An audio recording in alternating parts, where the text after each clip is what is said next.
Okay, so what I've got here is an image of tripod, and I'm going to do two things today to his image.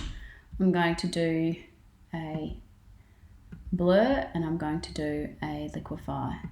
So I've opened up his image by going File and Open, or Command O, and you can see that I haven't dragged it from the desktop so that I'm able to work with all of its functions. Okay, and with his background, I've dragged that to the plus symbol in the layers palette, and I always keep that layer down the bottom free of any kind of effects, so that I can always go back to the original. Okay, so this background copy I'm going to drag to the top, and that's going to be a radial blur.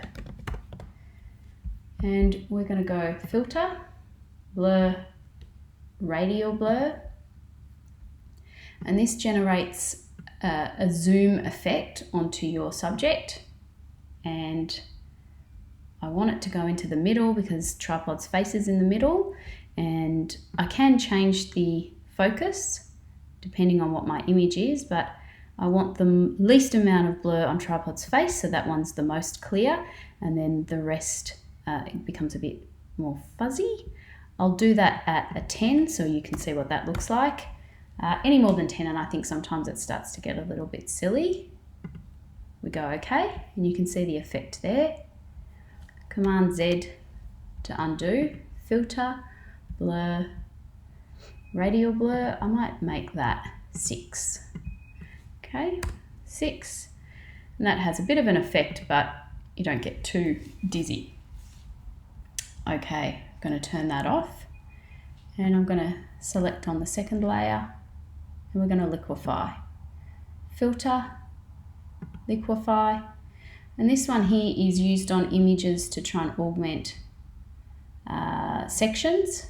We're not going to go through all the layers, all the effects, but you can see here that you've got the brush size, you've got the pressure. I might take that down a little bit to say a 35. And the first one I'm going to do is this little section here where I can move parts of the, might make that a little bit bigger so you can see what I'm doing. Let's see here. And the pressure, might make that a little bit more. And you can see here I'm able to move the clouds. Okay, I can do particular effects with the clouds. I can maneuver those there.